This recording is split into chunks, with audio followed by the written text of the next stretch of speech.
Good morning students, welcome in my class on YouTube channel. आप देख रहे हैं रविंद्र यादव के साथ mathematics easy learning. Easy learning कैसे है देखो, अब आप देख लीजिए आपके सामने। सबसे पहले हम शुरुआत करते हैं यूक्लिड्स डिवीजन लेमा से। क्लास 10th है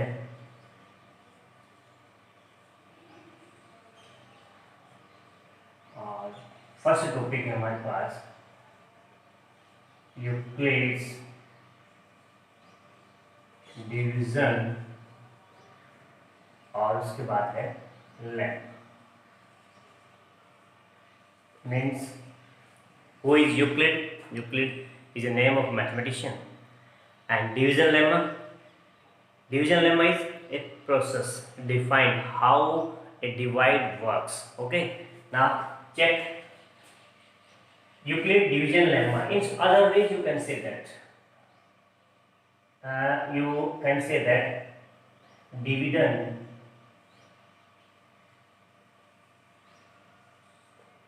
is equals to division into quotient plus remainder. Euclid division lemma क्या है? वो सिंपल है। Dividend is equals to division into quotient plus remainder. बहुत पहले से पढ़ते आ रहे हैं आप। इसको डेफिनेशन के तौर पे लिखेंगे तो given A and B some positive integers where A is greater than B such that A is equals to BQ plus R, where R is less than B greater than 0 and Q and R are some integers. Q and R are some integer. ये format यही format है जो Euclid division lemma को define करता है और यही format मेरा ये है। Dividend is equals to division into quotient plus remainder. For example, that is you can say that when 5 is divided by 2, then you can say that this is 5 when divided by 2, 2 to the 4 and this one is remainder. When we explain this number 5 is equals to 2 into 2 plus 1, it is actually Euclid's division lemma, where you can say that 5 and A are some positive integer and we can express in this way 5 is equals to 2 into 2 plus R, and this R is always divisible less than, this R is always less than 2.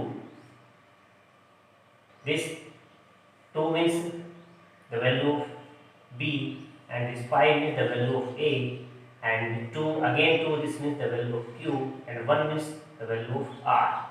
So we can say that Euclid division lemma is nothing but just a relation of division. ये बहुत छोटी क्लासों में आप लोगों ने पढ़ा होगा कि how we check divide whether our divide is wrong और राइट। आप चेक करते थे इस मेथड से। अब बारी आती है यूक्लिड डिवीजन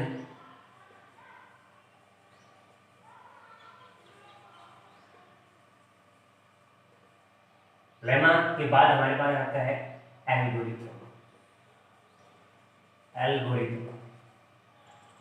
एल्गोरिथम का मतलब होता है steps for finding HCF. How we find HCF using this division? The process is called algorithm. Algorithm क्या हुआ? Process of find HCF is called algorithm. Like this, for example find HCF और मेरे पास number given है जिनका हमको HCF find out करना है। वो नंबर है 135 and the second number is 225। आपको HCF फाइंड करना है of this number using Euclid's division algorithm. इस एल्गोरिथम का यूज करके इसका HCF कैसे फाइंड आउट करेंगे देख लीजिए। सबसे पहले ये चेक कीजिए, this 225 is greater than 135, so how we divide it? This 225 we can write in the form of 135 into 1 plus some remainder. Plus some remainder. How much remainder? This one, 12, 3, 9, 90. But here we check that in first step, if r not equals to 0, then repeat this step again and take this number is dividend 135. And this number is a divisor 90 into again some question plus what we get remainder, that is 45. Oh, and check that step 1 and step 2, check that there is also r not equals to 0, then again repeat it. This 90 we can write in the form of 45 into 1 plus something 45 into 2 plus something 0. Here we check that r is equals to 0. So step 3. So division is HCF of 90 and 45, और ये 45 and 135 and 90 or 225 and 135. So HCF is equals to 45 answer. इस तरह से आप इस question को solve कर पाते हैं इन स्टेप्स में। इन्हीं स्टेप्स को आप बोलते हैं यूक्लिड डिवीजन एल्गोरिथम। देखो इस टॉपिक में फिर से बताता हूँ, बहुत सिंपल सा टॉपिक है, कोई नई बात नहीं है। जब हमारे पास दो नंबर दे रखे हो और हमको ये बताना हो कि यूक्लिड की डेफिनेशन क्या है, किसकी भाई? डिवीजन किसकी? लेमा की। तो लेमा क्या बताता है हमको? लेमा बताता है कि व्हाट इज लेमा। बहुत सिंपल है, dividend is equals to division into quotient plus remainder. मतलब मेरे पास कोई दो नंबर हैं, दो कैसे नंबर है भाई? पॉजिटिव इंटीजर है। तो मैं उन दोनों में से ये चेक करता हूँ कि कौन सा नंबर बड़ा है। जो बड़ा नंबर है उसको यदि छोटे से डिवाइड करता हूँ तो मेरे पास क्या क्या कंडीशंस आती है। कुछ क्वोशिएंट आता है, कुछ रिमाइंडर आता है। वो जो कंडीशन है उसमें ये चेक करना है कि जो रिमाइंडर है वो ऑलवेज लेस देन डिवीजन होता है। एक्चुअल में आप डिवाइड करते हैं तो यही प्रोसेस है, वो हमने बता दिया और आपको पता लगा कि ये लेमा है। यदि हम इस डिवीजन का यूज करके हम HCF फाइंड आउट करते हैं तो कुछ स्टेप्स का यूज होता है, उन स्टेप्स को हम एल्गोरिथम बोलते हैं। उन स्टेप्स को क्या बोलते हैं? एल्गोरिथम। चलो आज ये इसी प्रोसेस से कुछ क्वेश्चंस और हैं, उनको देख लीजिए और हम बता देते हैं एक्सरसाइज की क्वेश्चंस। ये देख लीजिए क्वेश्चन नंबर 2 क्या कहना चाहता है हमको। सो दैट एनी पॉजिटिव और इंटीजर, ये इंपॉर्टेंट पार्ट इस फॉर्मेट में होना चाहिए, 6q + 1, 6q + 3, 6q + 5 के फॉर्मेट में। अब यहाँ इस कॉन्सेप्ट में दिमाग में आया सर पॉजिटिव इंटीजर्स क्या है हमको नहीं मालूम, लेकिन ये कंफर्म है कि उनमें डिवीजन किस फॉर्मेट का होना चाहिए? 6 का होना चाहिए। तो क्या लिखना है? सो लेट, इसके सॉल्यूशन में आप लिखेंगे let a be any positive, any positive integer बोल दो या इसको ऑड इंटीजर बोल दो, एनी पॉजिटिव इंटीजर।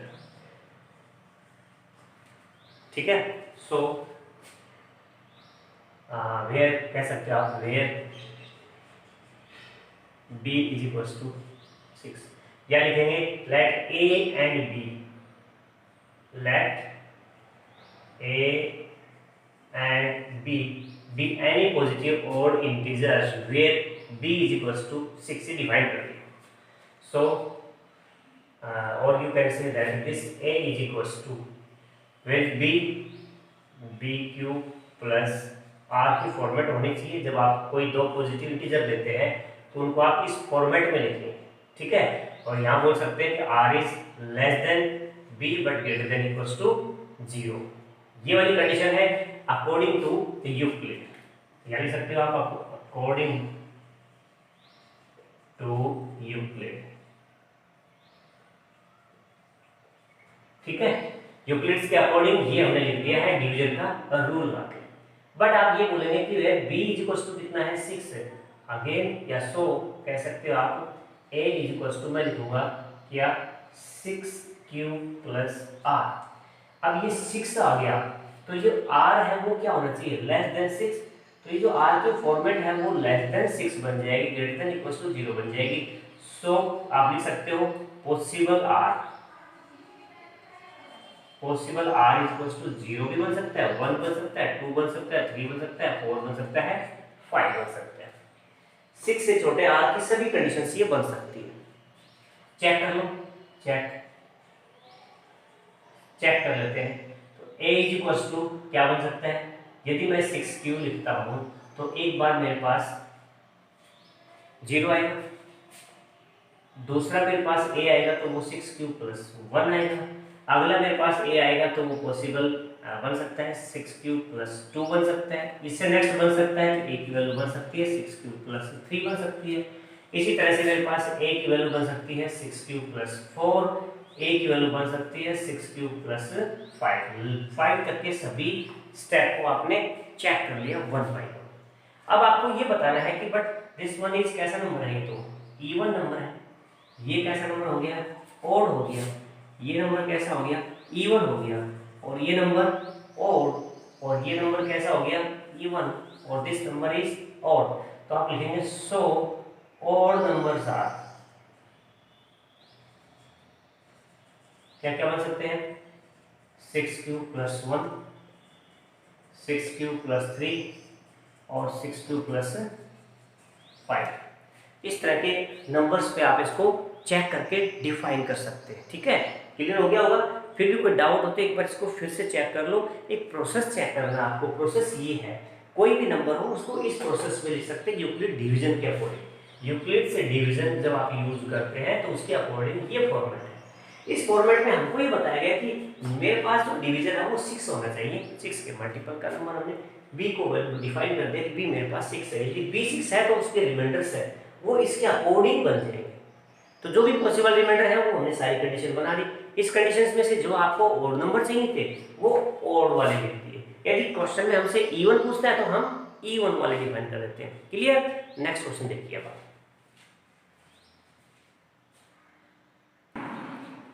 नेक्स्ट है नंबर 4 नंबर क्वेश्चन पे देख लीजिए, use Euclid's division lemma.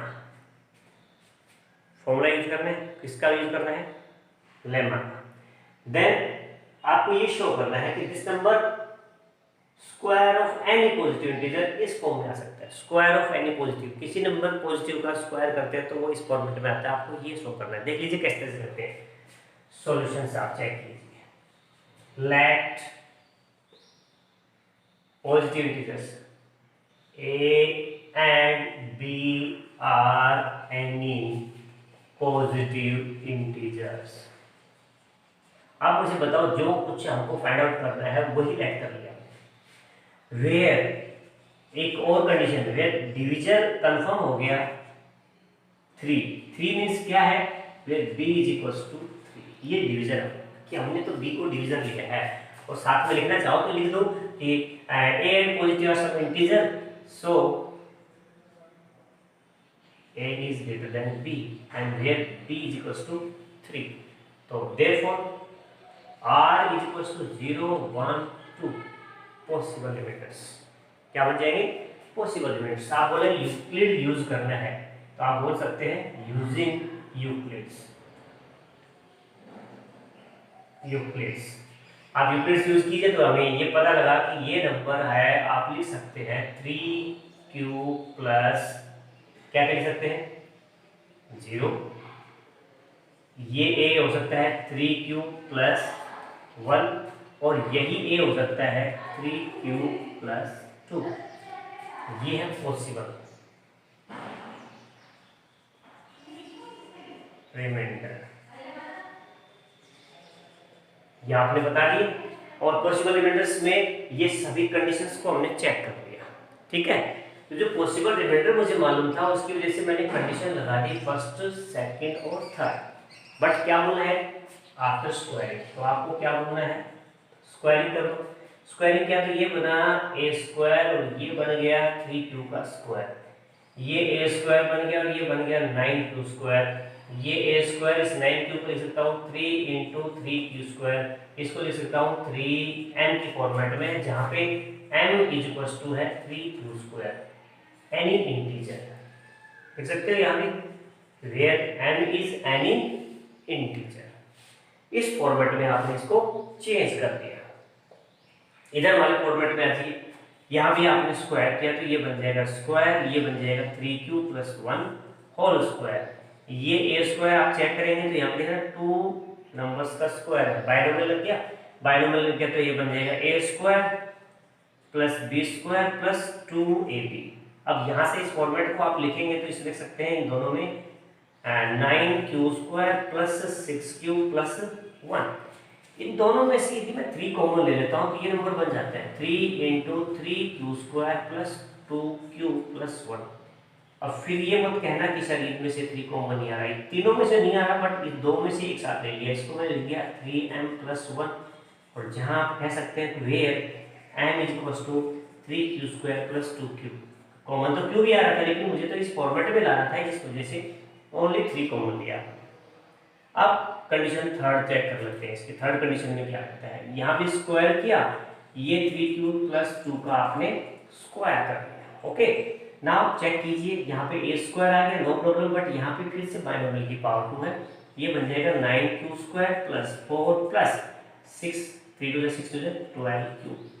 Identity use किया a plus b whole square, जिस वजह से ये फॉर्मेट ऐसे बन के आ गया। जब आप आइडेंटिटी लिखते हैं तो ये बन जाता है a plus b whole square, check कर लेना a square plus b square plus 2ab, ये बनता है, हाँ एग्जैक्टली यही बनता है। आगे चले जाइए आप, इन दोनों में से कॉमन आता है बट यहाँ पे तो नहीं आ रहा, और हमारी फॉर्मेट क्या बन सकती है, हमारी फॉर्मेट कंडीशन है ये दोनों कंडीशन है। इन्हीं फॉर्मेट में मैं क्या करता हूँ, इसको एक थोड़ा सा चेंज कर देता हूँ, 9q square plus 12q plus इस 4 के पार्ट में आ दिए 3 प्लस 1। अब प्लस 1 की कंडीशन आ गई, इन तीन नंबर्स में से चेक कर लो क्या कॉमन आ रहा है, 3 कॉमन आ रहा है, 3 3 जा 9, 3 4 जा 12 प्लस 1 और प्लस 1। ये किस कंडीशन में आ गया 3m plus 1 where m is equal to क्या बन गया 3q square plus 4q plus 1, ये इस कंडीशन में आ गया, ठीक है 3m प्लस 1 की कंडीशन। आपके पास हमने देखा कि ये नंबर था रिमाइंडर, जब 0 था तब भी 3m आया, जब 1 रिमाइंडर लिया तो हमारे पास 3m प्लस 1 आया, जब हमने 2 रिमाइंडर लिया तब भी हमारे पास यही नंबर बना। तो इन्होंने कहा कि या तो वो इस फॉर्म में बन सकते हैं या फिर वो इस फॉर्मेट में बन सकते हैं, ये कंडीशन आपको चेक करना है। इसी तरह से यदि किसी क्वेश्चन में स्क्वायर ना आए, क्या आ जाए क्यूब आ जाए, तो क्या करोगे आप, स्क्वायर नहीं आए तो यहाँ पे क्यूब आए तो आपको ऐसे ही नंबर लेट कर लेने हैं, क्या कर लेने हैं, ऐसे ही नंबर लेट कर लेने हैं। जैसे मैं इसको थोड़ा चेंज कर लेता हूँ क्वेश्चन को, ये है स्क्वायर की बजाय यहाँ पे क्या बना देता हूँ cube any positive integer is of the form, इसकी फॉर्म ये बन जाए, क्या क्या बन जाएगी भाई 9m प्लस 1 और 9m प्लस 8, ये बन जाएगा। तो आपकी प्रोसेस यही रहनी है, कोई भी, क्योंकि जो नंबर 9 से डिविजिबल है तो यहाँ पे वो 9 से डिविजिबल क्या बन जाएगा 3 से डिविजिबल हो सकता है, उसको आप 3 भी ले सकते हैं 9 भी ले सकते हैं, बट जब छोटा डिविजिबल 3 है तो हम 3 पे ट्राई कर सकते हैं। ये 3 पे चेक कर लिया, 3 ग्रेटर देन हो गया नो प्रॉब्लम, तो पॉसिबल नंबर में क्या बन जाएंगे, यही बन जाएंगे, बट यहाँ स्क्वायर वाला प्रोसेस चेंज हो जाएगा और यहाँ पे कौन सा आइडेंटिटी आप यूज करेंगे, क्यूब वाला। तो ये वाला प्रोसेस है ना, ये क्या चेंज होके आएगा, ये देख लो, ये वाला प्रोसेस ये रहा। इसके बाद यहाँ वाला प्रोसेस चेंज हो जाएगा, वो नंबर चेक कर लेंगे हम, क्यूब करेंगे तो क्यूब की आइडेंटिटी यूज करेंगे, और तीसरे नंबर पे भी हम क्यूब लगाएंगे तो क्यूब की आइडेंटिटी यहाँ भी क्या बन जाएगी, आपको ये सब चेक कर लेना है। ठीक है भाई, तो मैं चेक कर लेता हूँ। क्यूब की आइडेंटिटी आपको पता है a प्लस बी पावर 3 हो तो आप कैसे सोल्व आउट करते हैं, a cube plus b cube plus 3ab into a plus b, ये आइडेंटिटी है जिसका आपको यूज करना है। क्वेश्चन ने बोला है कि क्यूबिंग, क्या बोलता है, cube of any positive integers. तो यहाँ पे आपको क्या करना पड़ेगा, taking cube on both sides. जब हम क्यूब कर रहे हैं तो ये क्वेश्चन 4 की बजाय कौन सा बन जाता है, इसका 5th क्वेश्चन बन जाता है। प्रोसेस वही है, कोई दिक्कत नहीं है। क्यूब करते हैं तो ये बन जाएगा ए क्यूब, यहाँ बन जाएगा 3 क्यूब प्लस 0 पावर 3, इसने यूज किया तो ए क्यूब बन गया, ये 27 क्यूब पावर 3 बन जाएगा। इसको आपको 9m बनाना है, it means 9 into 3 cube cube बना के, और 9 इंटू m आप इस फॉर्मेट में चेंज कर सकते हैं, बता सकते हैं m का वैल्यू मेरे पास क्या है 3 cube cube, where m is any integer की बात करते हैं ना, m इज एनी इंटीजर्स की बात करते हैं तो वो m की फॉर्मेट में आ गया है। ठीक है, where m is equal to this any integer. Okay, now इसमें चेक कर लीजिए सेकंड स्टेप में, यहाँ पे आपके पास थी कंडीशन 1, केस 1 लिख सकते हैं उसको आप, केस 1, यहाँ हम लिखेंगे हमारे पास केस 2। किस 2 की स्टडी करते हैं तो इसमें क्या बन जाता है, तो ये बनता है a is equal to 3 cube plus 1 और ये भी पावर 3 ये भी पावर 3, तो a क्यूब की वैल्यू क्या बन जाएगी, वही फॉर्मूला है मालूम है, एक्सपेंड कीजिए, a क्यूब बन गया तो ये बन जाएगा plus b cube plus 3ab, 3 3 9 cube into a plus b, 3 cube plus 1 की फॉर्मेट में, और ये a क्यूब है वो क्या बन सकता है, देखो इनमें से इसी में से क्या कॉमन आ रहा है, 3 आ रहा है, तो 3 कॉमन ले लिया, 3 9 जा, ठीक है, अच्छा 3 क्यों 9 कॉमन ले लेते हैं भाई, 9 की फॉर्मेट में लाना है तो 9 कॉमन, तो 9 3 जा आ गया, 9 3 जा, ठीक है, क्यूब था भाई, a क्यूब है ना, फिर b क्यूब है, तो 9 3 ये क्यूब आ गया, प्लस इसमें से आपने 9 बाहर ले लिया तो क्या रह गया, q इंटू 3 क्यू प्लस 1 रह गया, और इस नंबर को मैंने लास्ट में लिख दिया, क्यों लिख दिया, सिर्फ मुझे इस फॉर्मेट में बनाना है। यहाँ पे आपको पता लगा लिया कि ये 9 है और ये m है और ये प्लस 1, और आपने बताया कि m की वैल्यू इस बार मेरे पास 3q plus q into 3q plus 1 है। कहोगे सर q कॉमन आ रहा था, नहीं q कॉमन आ रहा था, लेकिन मुझे तो 9 के मल्टीपल में डिवीजन जो है वो 9 लाना है, तो उस 9 के मल्टीपल में रिप्रेजेंट कर दिया। फिर हम बात करते हैं केस नंबर थर्ड केस में क्या हो जाएगा, वही नंबर है 8, वही नंबर है 3q प्लस 2, और यहाँ भी आपको क्या कर देना है, क्यूबिंग बोथ साइड। ये आप क्यूब करते हैं तो ठीक है, इसकी पावर करेंगे तो वही 27 क्यूब पावर 3 बन जाएगा, ये 8 बन जाएगा, ये 3ab 3 3 9 2 18 cube into 3 cube plus 2, ऐसे लिखा। आप इन दोनों में से क्या कॉमन ले सकते हैं, देखो इस फॉर्मेट में आने के लिए तो 9 कॉमन ले लिया आपने, तो 9 3 जा ये बन जाएगा, और 9 कॉमन लिया तो यहाँ पे बन जाएगा 2q इंटू 3q प्लस 2, और प्लस में क्या बन गया भाई लास्ट का 8, तो इसको मैंने लिख दिया 9n plus 8, where m equals to बना दिया इस बार 3q 2q into 3q plus 2 के integer, q is some integer, m is some integer, m is some integer आप लिखना चाहोगे तो m इज सम इंटीजर, कोई भी इंटीजर आप ले सकते हो, तो ये इंटीजर ये भी पॉसिबल है, ये भी पॉसिबल है, ये भी पॉसिबल है, इस तरह से आप 3 केस में क्यूब का भी सोल्व आउट कर सकते हैं। नो प्रॉब्लम, नो डाउट, आप लोगों के दिमाग में ये आना चाहिए कि स्क्वायर करता हूं तो मैं क्या आता है, क्यूब करता हूं तो क्या आता है, जो पॉसिबल कंडीशन है वो इजीली सोल्व आउट कर सकते हैं। इस तरह से इस एक्सरसाइज में कोई टफ क्वेश्चन है नहीं, मैंने जो भी था वो आपको सारा एक्सप्लेन कर दिया, ठीक है बेटा। और नेक्स्ट एक्सरसाइज में और नेक्स्ट पॉइंट्स के साथ में फिर नेक्स्ट वीडियो में हाजिर होंगे, तब तक के लिए थैंक यू, बाय।